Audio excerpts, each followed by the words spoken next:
Assalamualaikum warahmatullahi wabarakatuh. Hadirin dan pemirsa TV One yang saya hormati, guru kita Habib Munzir Al-Musawwad dengan bijak sekali menjelaskan kepada kita bahwa gunung makhluk, air makhluk, bumi makhluk, angin makhluk. Makhluk tidak mungkin bergerak sendiri. Ia tunduk kepada penciptanya. Jadi logikanya, mulai hari ini baik-baik dong sama yang bikin angin, supaya niupnya nggak kekencengan. Baik-baik dong sama yang bikin air, supaya datangnya sesuai kebutuhan kita. Baik-baik sama yang bikin gunung, supaya meletusnya pelan-pelan.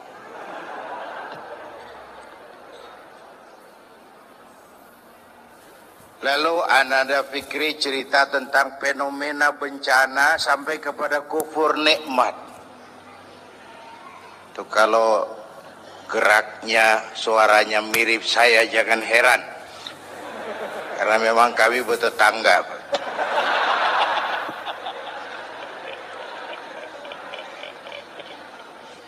Hari ini saya tergelitik dengan tema Bung David tadi. Apa yang bisa kita korbankan untuk saudara-saudara kita yang setengah menjadi korban?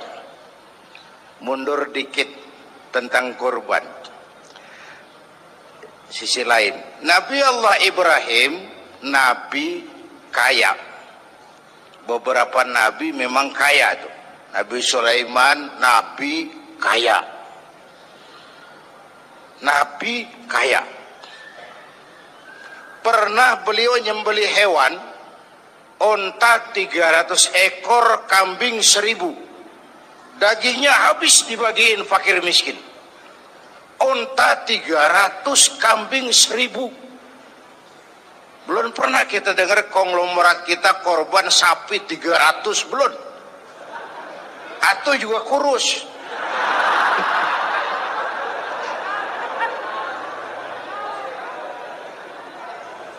Onta 300, kambing 1000 disembelih, dagingnya habis dibagiin fakir miskin.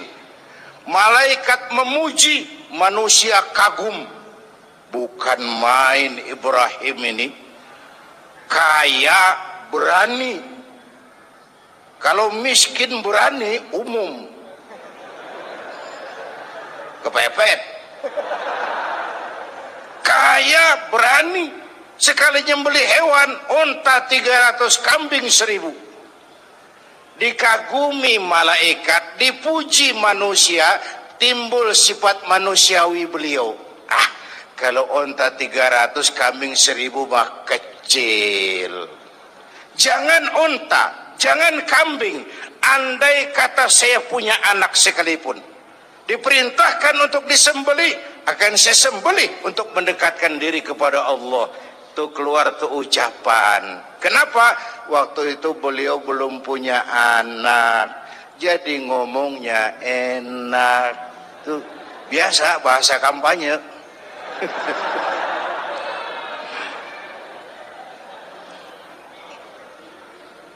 Saya mau potong ceritanya.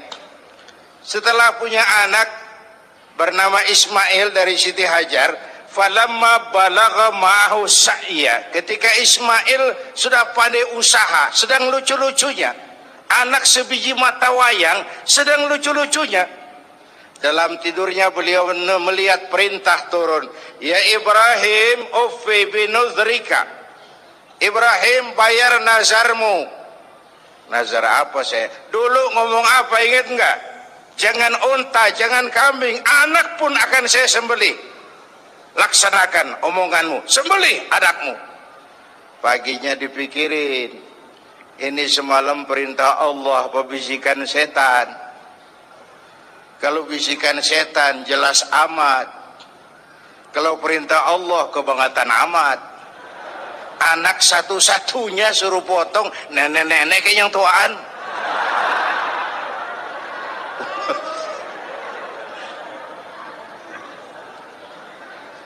Maaf nek bercanda.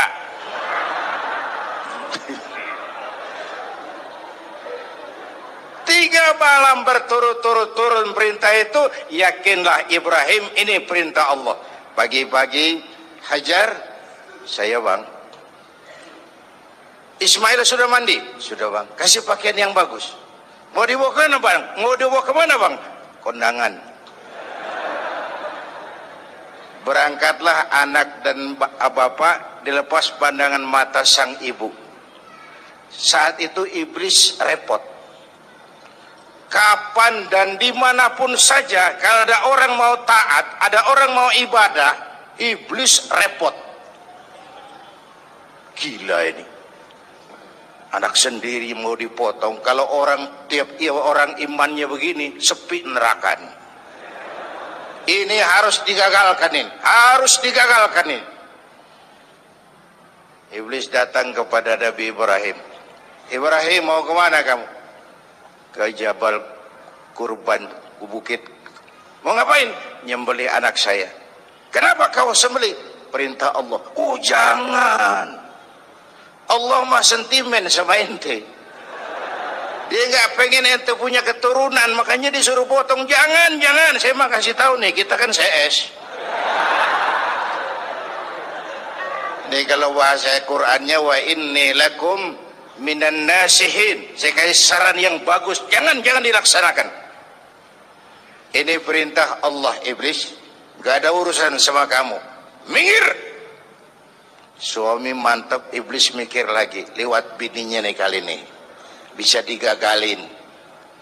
Biasanya kan perempuan lebih tinggi perasaannya dari pikirannya. Nih bisa nih digoda nih. Datang iblis kepada Siti Hajar. Hajar, kamu tahu mau dibawa kemana anakmu sama suamimu? Gak tahu, katanya mau kondangan. Kamu dibohongin, mana ada orang kondangan bawa tambang sama pisau. Anakmu mau disembelih. Lah kok tegel-tegel itu? Kok sampai hati nyembelih anaknya sendiri? Katanya perintah Tuhannya Allah. Perintah Allah, perintah Allah. Iblis, kalau memang ini perintah Allah, jangankan cuma anakku Ismail, aku ibunya mau ikut disembelih. Gak ada urusan sama kamu. Minggir. Iblisnya lebih gila dari lakinya nih. Malah mau ikut minta dipotong sekalian. Dikira perempuan imannya lemah, malah mantep. Suami mantap, istri mantap, tinggal satu harapannya. Lewat Ismail kecil nih. Namanya juga ABG nih. Anak baru gede nih. Gampang nih urusan nih. Datang iblis kepada Ismail. Ismail. Iya om. Namanya ABG. Om iblis. Kamu tahu mau dibawa kemana sama bapakmu? Gak tahu. Kamu mau disembelih? Disembelih. Kok sampai hati bapak nyembelih saya? Katanya perintah Allah, Tuhanmu itu. Perintah Allah.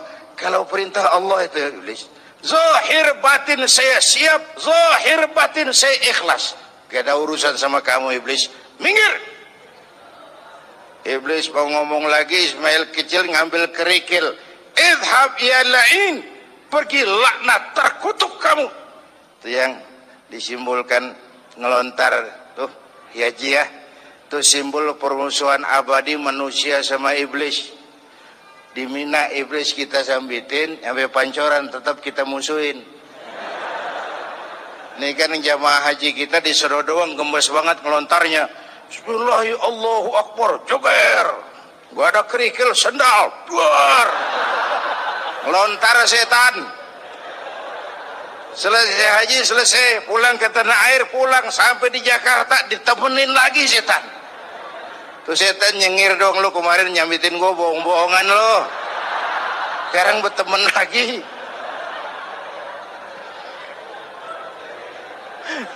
simbol permusuhan abadi manusia dengan iblis. Perintah dilaksanakan, Ismail diganti seekor kambing kibas, dan baru karunia lagi seorang putra yang bernama Ishak. Artinya apa? Nggak pernah rugi orang yang mau berkorban. Bapak Ibu dan pemirsa TV One yang saya hormati, pada waktu di Cangkringan bertepatan dengan Sumpah Pemuda, saya katakan bahwa kalau kita satu nusa, kalau kita satu bangsa, kalau kita satu bahasa, maka deritamu adalah deritaku, kesedihanmu adalah kesedihanku, air matamu adalah air mataku. Lalu apa yang bisa kita korbankan untuk saudara-saudara kita yang tengah menjadi korban? Pertama, saya bangga, saya bersyukur Bapak Presiden memilih berkantor di salah satu ruangan di Magelang, di kaki Gunung Merapi. Sosok dari pemimpin yang ingin dekat dengan rakyat bagaimanapun keadaan yang tengah dihadapi oleh rakyat. Ini mengingatkan ke saya waktu terjadi peristiwa hijrah di Mekah, diteror di Mekah, difitnah di Mekah, dimusuhi. Sahabat pada usul, kenapa enggak hijrah saja ya Rasul? Sabar, belum ada komando. Ketika perintah hijrah turun, sahabat dikumpulin, Nabi pidato, tuan-tuan, labbaika ya Rasul, perintah hijrah sudah datang, lalu berangkatlah kalian lebih dulu ke Madinah. Tuan, kapan ya Rasul? Belakangan. Kenapa belakangan? Kan enakan bareng. Kalian tahu yang dikejar-kejar saya, target nomor 1 saya, yang mau dihabisi saya. Kalau kita hijrah bareng-bareng, kita diuber terus. Tapi kalau kamu lebih dulu berangkat hijrah, kamu akan sampai dengan selamat di Madinah insya Allah. Karena saya yang mereka kejar, saya yang mereka ancam, saya yang mereka mau bunuh, tetap bertahan di Mekah. Mekah bahaya, berangkatlah kamu selamatkan dirimu, biar saya di Mekah menghadang bahaya. Inilah pemimpin. Gak mentang-mentang turun perintah hijrah terus ngepak koper, udah ya gue duluan ya. Enggak, keselamatan umat diutamakan, kemaslahatan umat diutamakan. Jadi kalau presiden saja sudah berkantor di kaki Gunung Merapi menggembirakan buat rakyat, mestinya menteri-menteri yang berkaitan juga mikir, Menko Kesra, Mensos, kalau begitu saya mesti berkantor di tempat pengungsian, deketan lagi. Menerima sinyal, jangan boyong-boyong doang, ada empati. Man a'ana mujahidan faqad jahada. Siapa yang membantu orang yang sedang berjuang, pada hakikatnya dia juga sudah ikut berjuang. Bapak Ibu hadirin dan pemirsa TV One yang saya hormati, wallahu fi auni al-'abdi ma dama al-'abdu fi auni akhi. Allah akan selalu menolong seorang hamba selama hamba itu masih mau menolong saudaranya. Dulu ada pepatah, a friend in need is a friend indeed. Itu bahasa Jawanya begitu. A friend in need is a friend indeed. Teman sejati kelihatan waktu kita perlu. Teman sejati kelihatan waktu kita perlu. Begitulah rakyat ini. Merasa ada kok, kita punya pemerintah kok, kita punya pemimpin kok, kita nggak sendiri kok, kita punya teman kok. Sesuai dengan bidang dan kemampuan kita masing-masing. Dulu Nabi Sulaiman menggalang dana untuk mobilisasi mau jihad. Bukan cuman manusia, binatang semua pada nyumbang. Mula-mula datang gajah, gajah nyumbang kebo. Datang kerbau, kerbau nyumbang ayam, nyumbang kambing. Datang kambing, kambing nyumbang ayam. Datang ayam, ayam nyumbang burung. Datang burung, burung nyumbang belalang. Datang belalang, belalang nyumbang semut. Gajah yang nyumbang kerbau ngeledek. Belalang, kecil amat sumbangan lu semut. Liatin gue nyumbang kebo, kata gajah. Nabi Sulaiman senyum. Beliau bilang, al-hadiyatu biqadril muhdi. Jangan sombong, Jah. Sama gajah ngomongnya waktu itu. Jangan sombong, Jah. Biar kamu nyumbangnya kebo, itu belalang nyumbang burung. Pemberian mah sesuai kemampuan orang yang memberi. Kalau gajah nyumbang kerbau, pantas gajah gede sumbangannya gede. Belalang nyumbang semut, wajar belalang kecil sumbangannya kecil. Ini yang sering terjadi, datang gajah nyumbang semut. Tahu masjid lagi direnovasi, mobilnya banyak, rumahnya gede, datang panitia masjid 1000.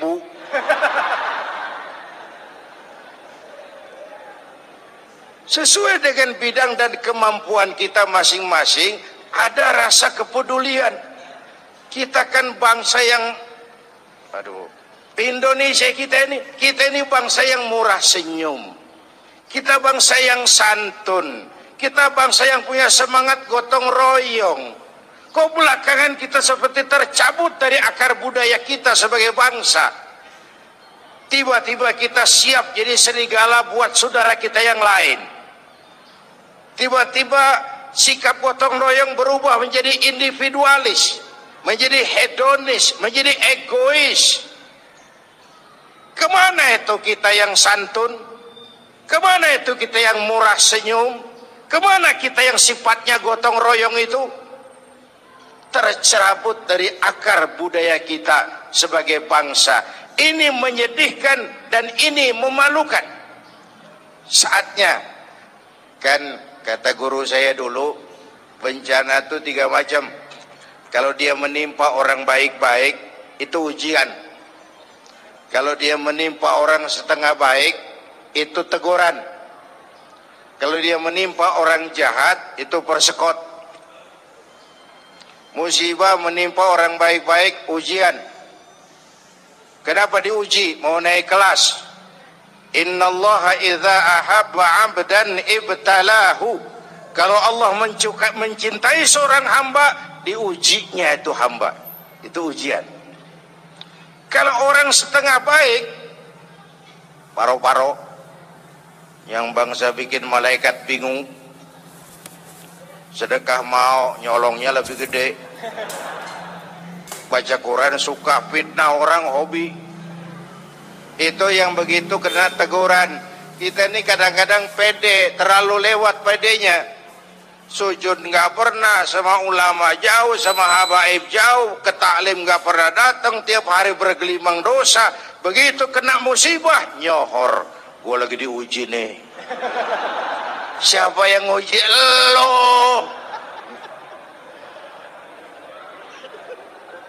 Lah kagak sekolah, ulangan.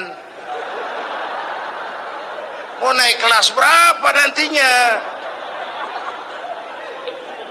Yang diuji itu yang beriman. Ayolah kita introspeksi. Kalau diuji, bukan saja harus sabar, tapi harus lulus. Kalau ditegur, introspeksi, perbaiki yang kurang, kurangi yang berlebihan. Nah, kalau dipersekotin, udah bukan istighfar lagi, taubat mestinya udah itu. Istighfar kan dosa yang kecil-kecilan, maksudnya jolong sendal itu. Tapi kalau yang kelas-kelas kakap itu taubat, bukan sekedar astagfirullah, taubat. Apalagi kita ini bangsa yang merdekanya, saya coba lihat, dengan keringat, air mata, darah, dan nyawa. Kita merdeka itu bukan pemberian Jepang, bukan hadiah Belanda, keringat, air mata, darah, dan nyawa. Bangsa yang ditempa seperti itu mestinya tegar, tahan banting, tidak cengeng. Jatuh, bangkit, jatuh, bangun, jatuh, bangkit.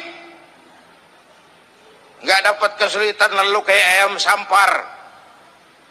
Ada saat bangkit. Orang mah, kalau orang Betawi kata nih, orang mah bang kalau udah biasa susah, ketemu susah, nggak kaget udah. Ya, emang udah lalap. Saya santri nih, biasa makan kangkung, datang ke rumah temen dikasih kangkung, makanan gue nih, dikasih daging ayam lah nambah, emang apa? Orang tuh kalau biasa susah, ketemu susah, mestinya nggak kaget. Saya santri, biasa tidur di masjid, disuruh nginep di hotel, lah pulas. Tapi yang biasa tidur di hotel, suruh nginep di masjid, encok. Kita ini bangsa yang ditempa oleh jatuh bangun. Istilah Bung Karno mengalami up and down, up and down, timbul tenggelam, jatuh bangun, rebah tengkurap, jatuh bangun, timbul tenggelam. Bangsa yang ditempa seperti itu mestinya jadi bangsa yang tahan bantingan. Apalagi guru kita Habib Munzir tadi bilang 1001 hikmah selalu ada di balik musibah. Jangan pernah suuzon, buruk sangka kepada Allah. Harus dengan husnuzon, baik sangka kepada Allah bahwa maslahatnya adalah untuk kepentingan juga, asal kita pandai-pandai melakukan introspeksi. Hadirin hadirat dan pemirsa TV One yang saya cintai, mendekati akhir dari siaran kita kali ini, sebelum dibacakan doa oleh guru kita Habib Munzir Al-Musawwa, saya ingin sampaikan catatan yang bersumber dari At-Taubah ayat 60. Bangsa yang paling banyak dapat bencana dan musibah itu Bani Israel. Penyebabnya ada beberapa. Pertama, kanu yakfuruna bi ayatillah, mengingkari ayat-ayat Allah, kufur kepada ayat-ayat Allah. Itu yang pertama. Yang kedua, wa yaqtuluna an-nabiyina bighairi haqq, mereka membunuh para nabi tanpa alasan yang benar. Bayangin, nabi dibunuh. Ini udah mbahnya preman ini. Secara fisik, di zaman kita sekarang banyak orang yang bunuh nabi. Bukan fisiknya, ajarannya yang dibunuh, sunnahnya yang ditinggalkan, kecintaan kepadanya yang dimatiin, ahli warisnya dihabisin. Itu juga membunuh para nabi. Hadirin yang saya hormati, maka kita bersyukur dengan adanya majelis Rasulullah ini menjadi benteng kita menjaga apa yang ditinggalkan baginda Rasulullah. Yang keempat, zalika bima asaw, perbuatan maksiat yang melampaui batas, terjadi penjungkiran nilai, yang benar dicaci maki, yang salah dijadikan idola, yang hak jadi ma'ruf, yang munkar menjadi ma'ruf. Terbalik pandangan orang. Yang keempat, wa kanu ya'tadun, dan perbuatan yang sangat melampaui batas. Kalau maksiat terlalu banyak, Allah murka. Kalau Allah murka, bencana turun. Kalau turun bencana, nggak cuma orang zalim yang kena. Coba lihat Aceh, Serambi, Mekah, banyak saudara-saudara kita yang rajin sujud di sana, dihantam tsunami.